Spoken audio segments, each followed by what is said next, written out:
Iremos falar nesse vídeo sobre a história do direito, e começaremos com o direito na antiguidade e o Código de Hammurabi e suas penas severas. Quem irá nos explicar melhor sobre é o professor Roberto de Carvalho Miranda. Esse é o Direito Brasil e vamos para a vinheta.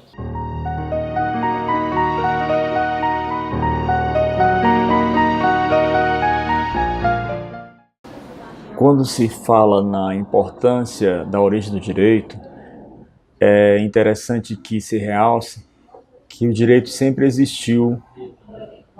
Isso quer dizer o quê? Que a partir do momento em que os seres humanos começaram a viver em agrupamentos, no início da história, nós tínhamos os agrupamentos primitivos, entre eles as tribos, por exemplo.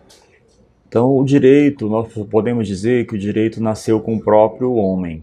Não é à toa que existe uma frase em latim que mostra essa ligação entre o direito e a sociedade, informando que onde há sociedade, aí está o direito. E no começo não havia a figura do Estado. Então, quando ocorria qualquer conflito, qualquer contenda envolvendo as pessoas, ou se recorria ao chefe da tribo ou ao pai de família. E é interessante considerar também que faz parte do estudo sobre as origens do direito a atuação do chamado Conselho de Anciãos, que é aquelas pessoas que, por terem mais idade, elas, a partir da longa experiência que já tinham, ajudavam até aqueles que seriam julgadores. Eles eram auxiliados pelo Conselho de Anciãos, mas é importante que se diga que a decisão final ficava nas mãos dos juízes. Na pré-história, sabe-se que tudo era resolvido de uma forma muito rude, muito rudimentar ainda. Nós podemos até dizer que na pré-história já estava havendo o pré-anúncio de até algumas áreas do direito que conhecemos hoje. Por exemplo, direito de propriedade. Cada tribo caçava, pescava e juntava os seus mantimentos.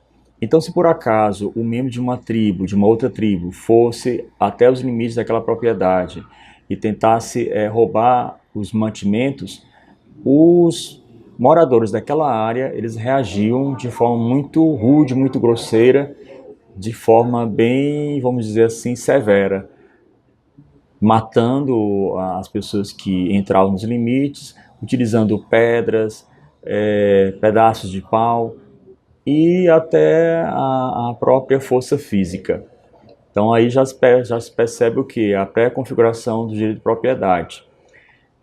Depois de um certo tempo, com a maior evolução, percebeu-se que o direito foi se delineando de uma forma mais organizada. E aí eu posso citar como primeira legislação a legislação da civilização egípcia. Eu tenho até aqui um cronograma para nós termos assim uma ideia a respeito dos principais direitos antigos que surgiram.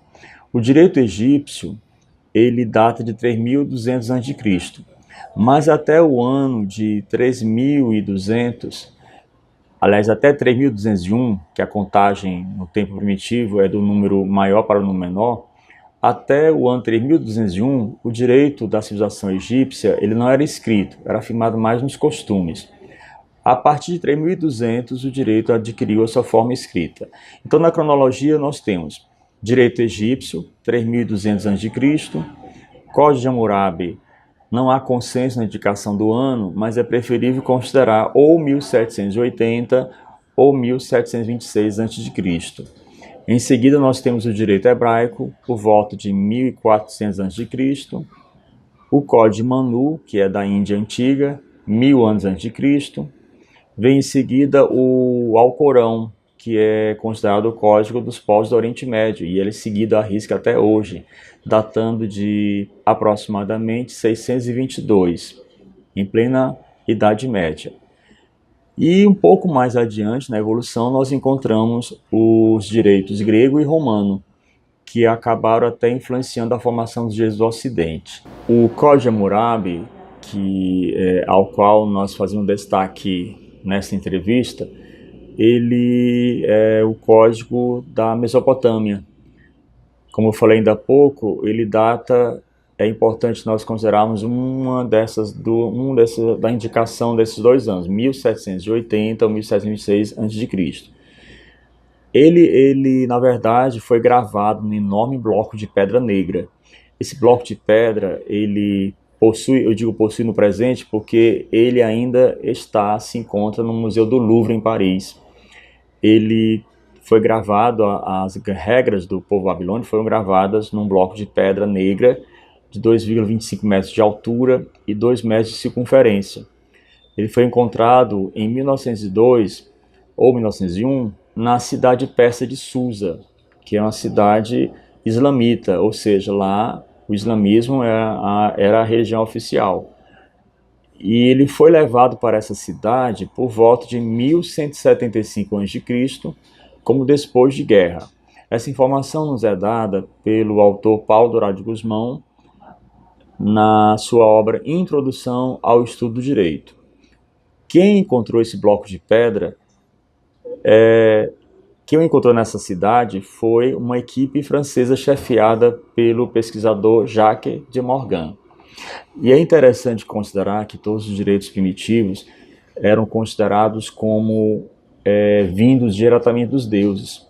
Então o Código de Hammurabi, segundo historiadores, ele foi dado pela divindade chamada Shamash ao rei Hammurabi. E uma das características principais dele é a Lei de Talião. A Lei de Talião está presente em todos os códigos da antiguidade. E na atualidade, essa lei ainda é seguida no Alcorão, que é o Código de Normas dos povos do Oriente Médio. Eu posso até assim citar, para vocês terem uma ideia da gravidade das penas aplicadas. Se uma mulher mandasse matar o marido, ela seria empalada. A empalação era uma pena muito severa que consistia em introduzir uma estaca pontiaguda no corpo de uma mulher desde a região anal ou genital, atravessando-lhe as vísceras. E isso era feito diante do povo para servir de exemplo. Algo que é interessante também no Código de Hammurabi é que, se por acaso o arquiteto projetasse uma casa e ela viesse a ruir, matando o proprietário, matava-se o arquiteto. Se ao ruir esta casa o filho do proprietário morresse, seria morto o filho do arquiteto. Outro detalhe também é a respeito da severidade para com a mulher. A mulher que fosse encontrada pelo esposo com um amante, tanto o amante e ela eram jogados no rio Tigre. Se o rei ou o marido os perdoassem, não aconteceria essa prática.